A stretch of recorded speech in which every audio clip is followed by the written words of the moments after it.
the compensation is low. And I've gone through this with the staff, and again, I'm sure some were happy and some were not so happy. But this gets you back on as straight and narrow as it relates to a classification system. This is very rudimentary. And we'll talk about this in just a couple of minutes. As you get into your budget stuff, and you've probably gone through some of that, you need to have a full compensation and merit plan system put together. That's going to cost you some money to do that. But what I guarantee is at least the base plan will give your staff and consultant that you bring in, whoever you bring in to do this, this work. Because it's one of the most critical components of running any business. And you really just need to dig down and get it. Because what this leads to is evaluations and how job descriptions are put together and what evaluations are done and how merit increases are put together on an annual basis. Because I am one that does not believe in cost of living increases. I believe in you agree with your supervisor based on the goals of the agency, what you're going to do. You either execute it or you don't. Or there's the things that you've agreed that you couldn't get it done this year and we'll do it next year. But that's how merit increases should be done. With that, I'll ask the board if you have any questions, comments. Understandable? Would you, just a question? Sure. I'm moving forward. In what areas did you find that what people were earning was underneath or less than should be? Just a general area? All. It's a mishmash. Just a mishmash. There was not one. There was not one area. It was lots of areas. So there was no leveling out, basically. It Well, was just well, here and there. it's hard to tell what exactly what was going on. But what was clear in looking at what the organization was doing versus what the salary structures were, they didn't necessarily correspond to anything. And believe me, this has been going on for a long time. This didn't happen yesterday afternoon. So, but you've asked me to come in as a board to try to advise you as to what best practices are and how I can help you all start moving forward again. And this is one of the critical components of making that happen. Other questions, comments? Very good. Thank you very much. Thank you all. Hardly necessary. Okay. Pardon? And I need to for finance. I got one. Thank you. Hang on. I need to do part of the next one, and then I'm sitting down and you don't have to listen to me. Let's spend all over. Really? 4 people doing it. And I said, you know what, I'm okay. Yeah. Bear with us as this boots up. he's got to go. Right. We'll see. Well, that's good. Actually, I was gonna, it would disappoint me if I can do it, but on the other hand, the thing was like, and people thought it was spur, Okay. So, we're going to do something a little bit different as it relates to the budget. You all got a preliminary draft of the budget. Tonight's our first go around with you as it relates to various things. I thought what we would do is kind of highlight some of the more important concepts and numbers that you need to be aware of within the budget going into next year. So what we're going to do is I'm just going to kind of give you a quick overview. Maureen's going to give you some really detailed information, which you all should have a copy of now. And then each of the department heads will present what some of those topical areas are in their budgets.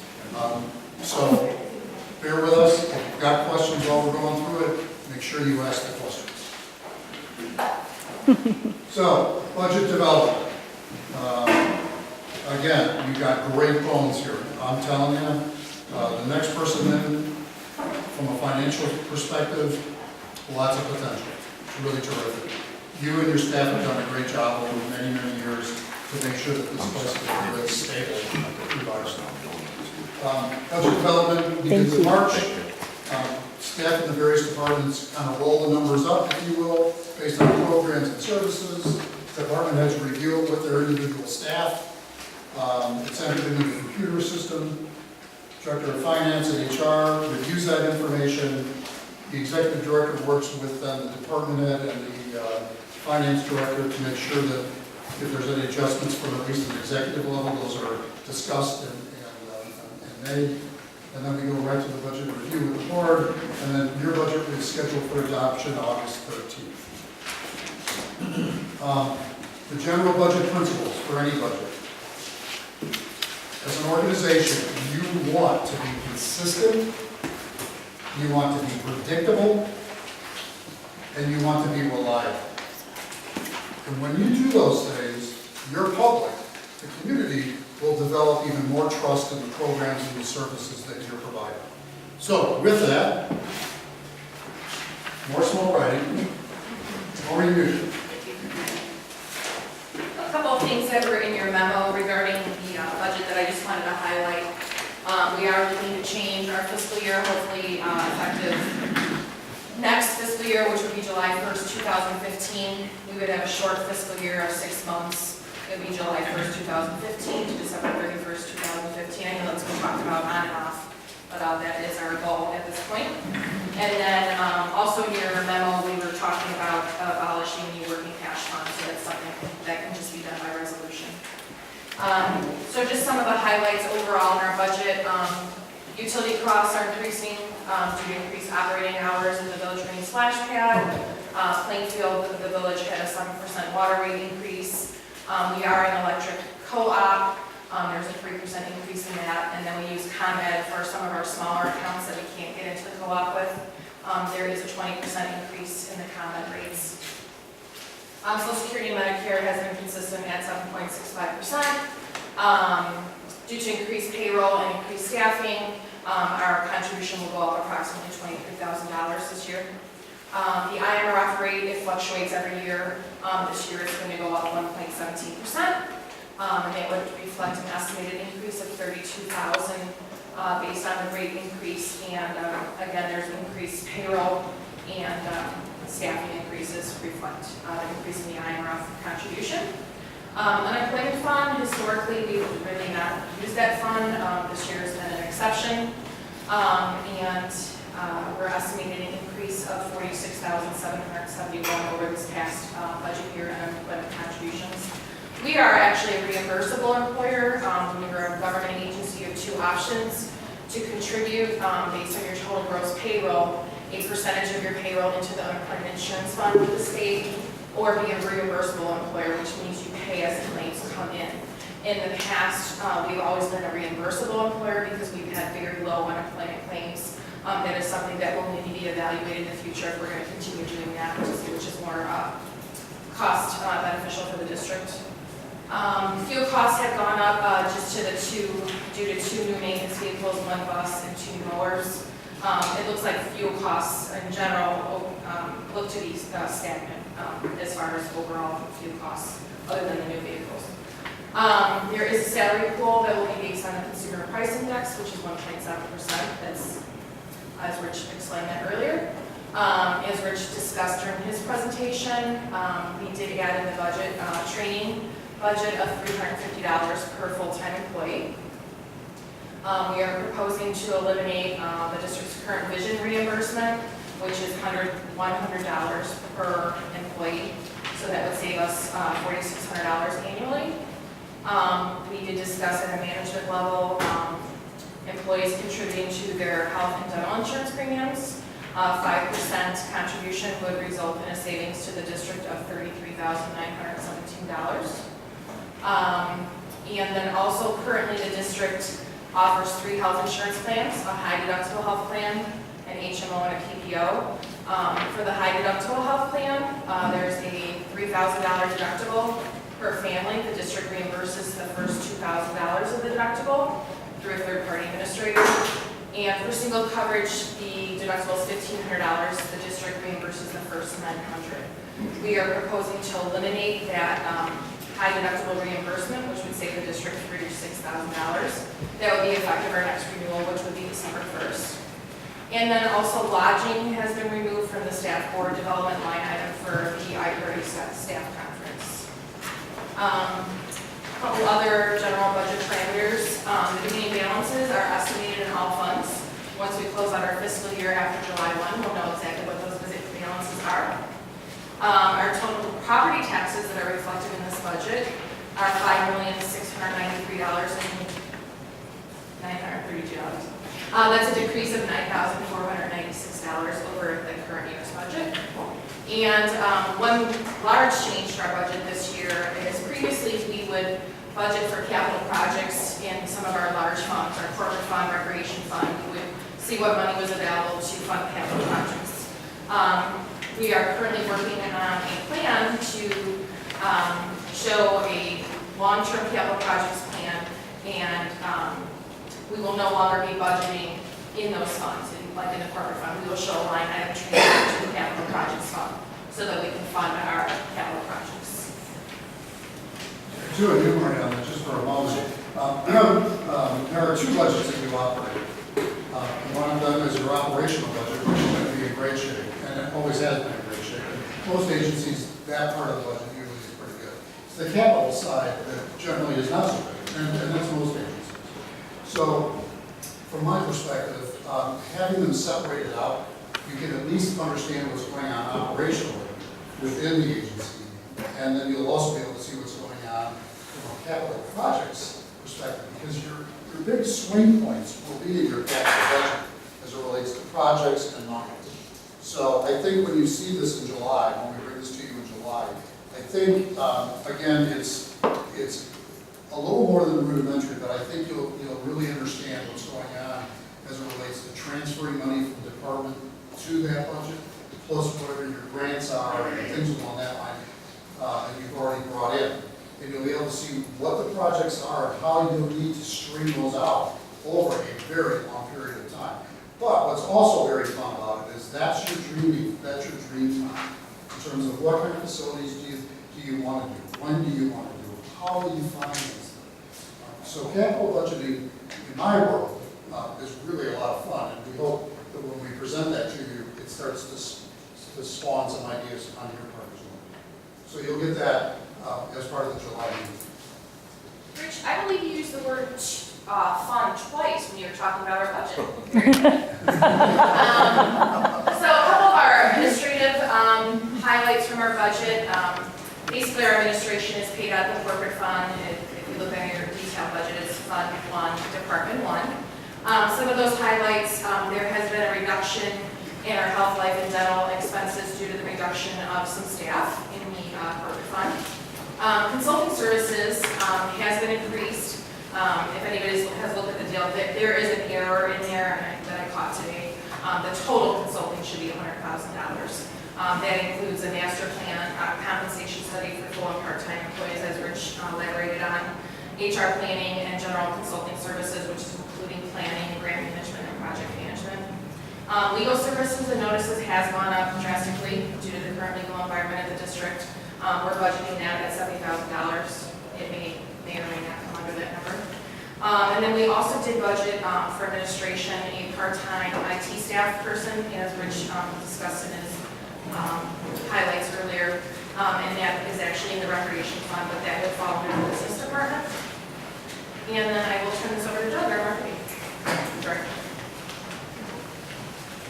In the marketing department, we're going to be taking over a couple of new roles. One is volunteer recruitment and working with other agencies such as the foundation. Those have generally been under Carol's purview in the past. We decided that it might be a better fit to put that into the marketing area. So our first line is a new role coordinating volunteer recruitment, seeking program event sponsorships, and improving all Park District properties, especially to get them all in tune with the new logo design, as that lays out for each of the parks in our area. They will need new signage. We have started to take a look at all of the different programs and special events that we do offer during the year, which of those may be the best possibilities for selling sponsorships. We have started to increase the amount of advertising sales in our brochure that goes out 3 times a year. We have additional opportunities there. In fact, in your weekly updates that you're getting every week, I think the last several weeks you've seen where we have had new sales in terms of the brochure and all of that, and income that will be coming in. We will also develop a plan then, working with Cheryl again and the Recreation Department, to figure out how we can best retain the people that use our programs. People will come in, say, through Great Adventures with children at a very young age, and then for whatever reason we lose them somewhere down the road as the kids get older. Why is that? It could very well be that we do not do a good enough job of leading our customers from place to place as their children get older. Making sure that these parents are well advised of what we have to offer their child who is no longer 3 or 4 years old, who is now 6 or 7. Those will be some of the things we will be working on developing. And also going out into the community more. Hopefully the new executive director leading the way on that. We have gotten away over the last year and perhaps several years from what I've been hearing from taking a real active, proactive outreach toward organizations in the area such as the chamber, such as service organizations, such as even homeowners associations. We do need to get out into the public and present them with the programs that they may never have heard that we offer. And so advertise ourselves better on a personal level. The budget impact has just been to increase the funding for the development of new promotional materials to help us in our sales and marketing with the brochure and also these special events. And then hopefully sometime later in the year, as our business does indeed pick up and we become better able to function with a third part-time person, that person would be brought on board to assist primarily Corinne in the graphic design areas and also in some of the outreach areas to the public. That's the hard working thing. Now, Gene and Parks. One of the things we're trying to do, of course, with reorganization and just trying to get our act together is you'll see that our line item for staff uniforms this year is quite a bit higher. We're trying to give our people a deserved professional boost. Make them feel professional, let the public see them and know that they are professionals. They're not people running around in t-shirts. They're running around in nice professional uniforms. $150 per maintenance employee for safety work boots. You can get not quite great work boots, and then again, you can get good work boots. We don't need the accidents, we don't want the trouble. I've seen our employees get hurt, so we are budgeting for work boots this year also. The natural areas management line item was run by the planning department. What we're doing, and this kind of falls in line with wages also, we have hired a few extra people. We're trying to do a lot of projects throughout the district ourselves, whether they're contracted. But right now, we still do have to contract certain things like the burns and so forth. There are things that are technical that we can't handle, but we are trying to do a lot more projects on our own. Pond management, what we're looking at with pond management, the retention ponds that we have in certain neighborhoods throughout the district are a big deal to the people that live near them. They have to be managed and they have to be managed well. So we are still experimenting and treating certain ponds ourselves, but we are also calling in experts to tell us how to do it better and to possibly contract these people to do them for us. But I'm just not quite sure. Which way we're going to go. The budget also reflects the reduction of one of my staff. So that's it.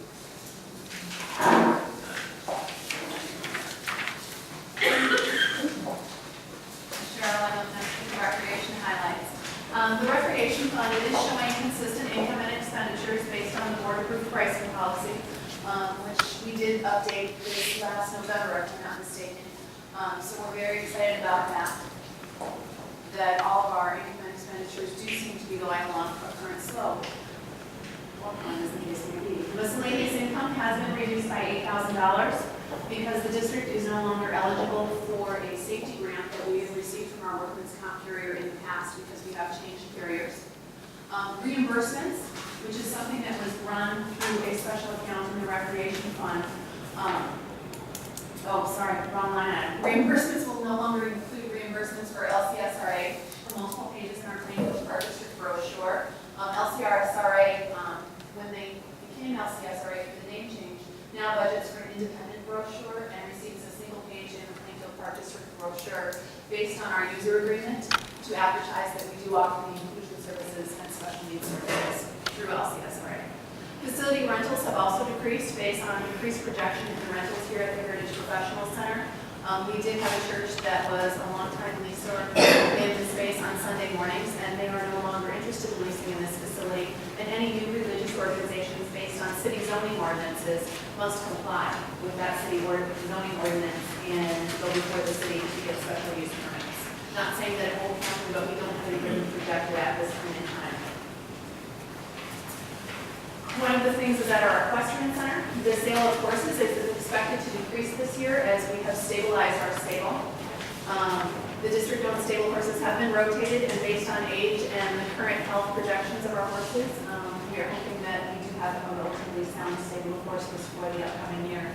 The wages of our part-time instructors includes all the part-time staff utilized in the recreation department programs and facilities. Additional funds have been budgeted this year to accommodate programming and facility needs, specifically in anticipation of the senior center operations for the joint facility with the township. Variances in program supplies and program equipment are based on budgeted program needs, and these are also based on the evaluation of our current inventory so that staff is not over-purchasing or under-purchasing any items. Rentals and leases also reflects the increase in rent for the Heritage Professional Center that we are currently in. Auto Street Pool, which also falls within the realm of the Recreation Department. Our income and operations remain constant at the pool despite the age of our pool. Our lessons are the main source of income for the facility and will remain so for the foreseeable future. The Special Recreation Fund, which I'll also be covering, had some minor changes to it in regards to programming. The Healthy Minds, Healthy Bodies program that was started last November through the Plainfield Park District, which is a program for veterans that have up to, or have a minimum of a 10% disability, either service or non-service related, has been moved into the Special Recreation Fund for appropriate funding. And the Special Recreation budget has been adjusted due to the $160,000 increase requested through the Special Recreation Agreement with Bolingbrook Park District, as it was reviewed by the LCSRA staff at our last board meeting. The total SRA contributions to LCSRA will be $385,000 for calendar year 2015. That number is slightly different in your budget because of, based on our different budget years, it's slightly lower because this will actually take it back to calendar year 2015. If there are any questions for any of us, our interim executive director, we are here to have those answered. Questions? Comments? Correction?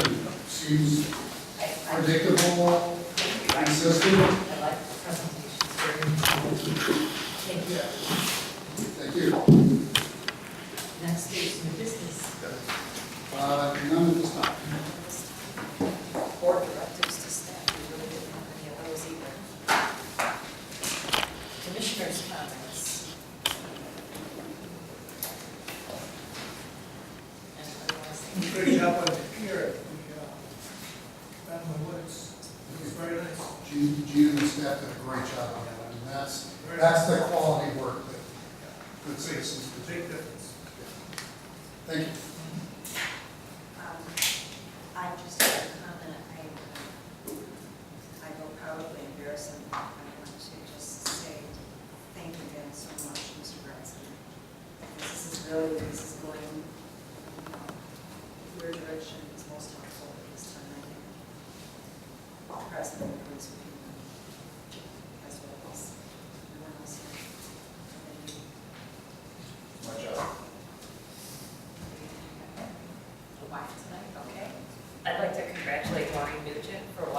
10, receiving an award for excellence in financial reporting.